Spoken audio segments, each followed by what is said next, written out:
Welcome to Yakar Tel Aviv's basement. And now I'm going to cheat because this week's parasha is Emor. And I don't have very much to say about it. We could talk about the one that blesses God at the end. You know, blesses in quotation marks. Why does he do that?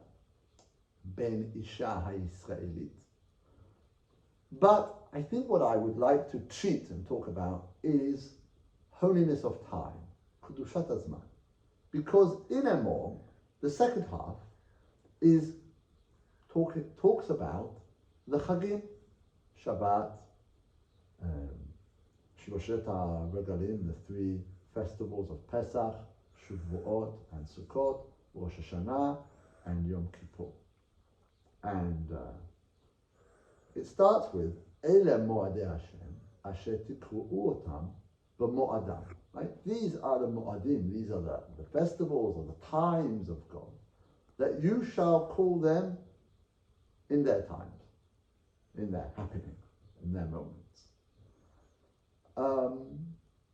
What does it mean? Why do we need to call them? Asher Tikru'u Otam. There's an action here that we are doing. And Chazal latched on to this idea that there was something active that we do. And they latch onto it here, and they latch onto it right the first mitzvah that we are commanded to do.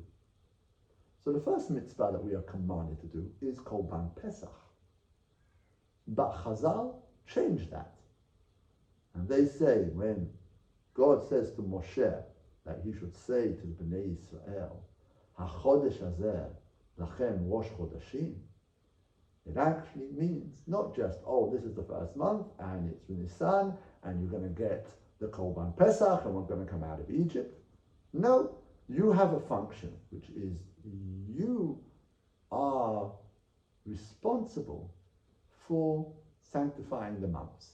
Kedusha Chodesh. Every month is a lunar month of 29 and a half days, so it's either 29 or 30.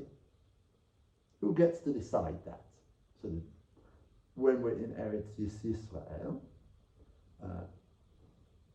people saw the moon and they had to go to the Bet Hadin and testify that they saw the new moon, and then the Bet Hadin, the Sanhedrin, would decide that it is now Rosh Chodesh.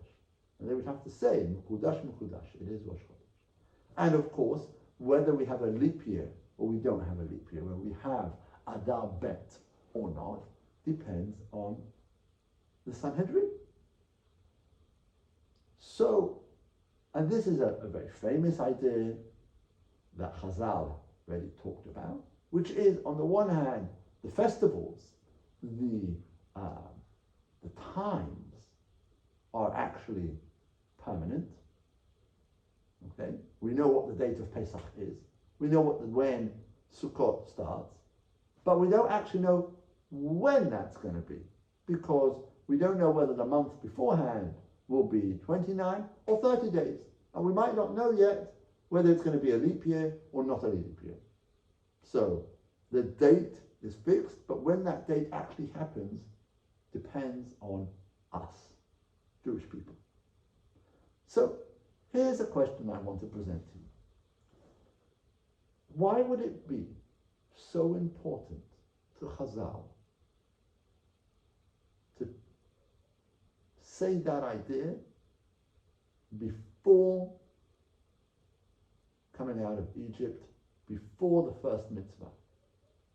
It's a very important idea. It's a very beautiful idea, that we have a responsibility, or we are involved in defining the calendar, in enabling the calendar.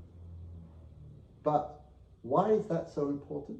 That Chazal went out of their way to explain that actually Rosh Chodesh, Kiddush HaChodesh, is the first mitzvah. It actually comes just a second before Korban Pesach. Why would that be so important? Just because they found the pasuk there? Just because it was convenient? I doubt it.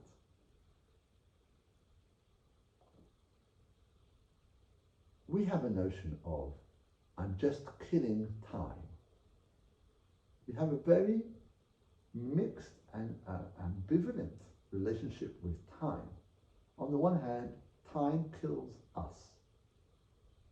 On the other hand, we talk about killing time, how you spend your time, wasting time.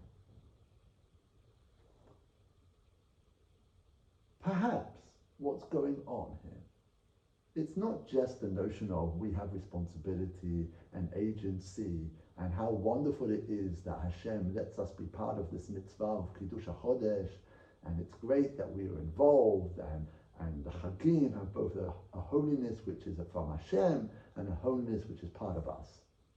That's all very important. I think it's a little bit more than that.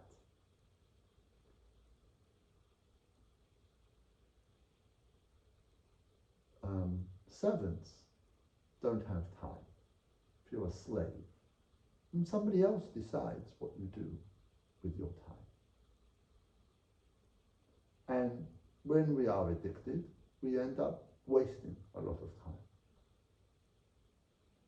Some of us might be addicted to YouTube, Netflix, anything else? Rings a bell.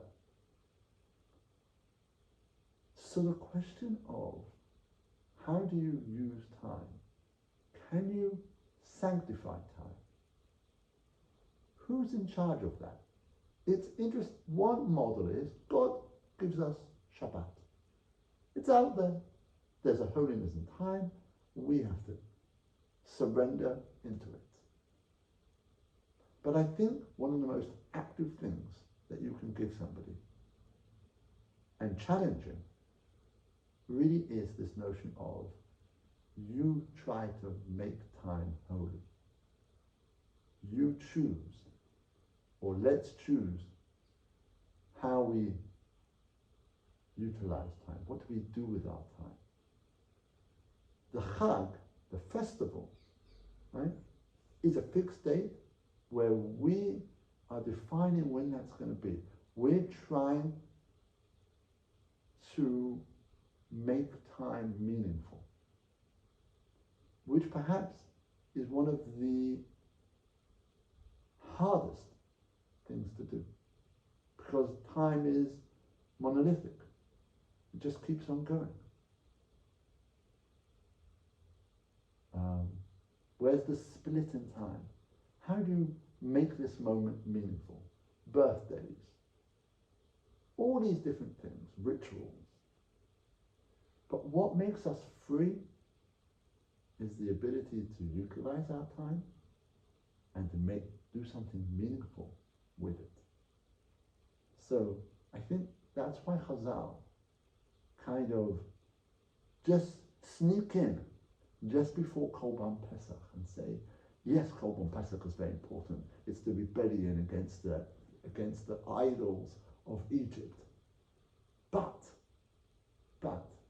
the ability to redeem time, to make time holy, to make a space in time, whether it's Shabbat or the Chagim, more the Chagim than Shabbat, because Shabbat kind of God did it for us. And the Chagim, they symbolize this notion of our work, us trying to redeem time. There couldn't be a greater redemption than our attempt to make time holy.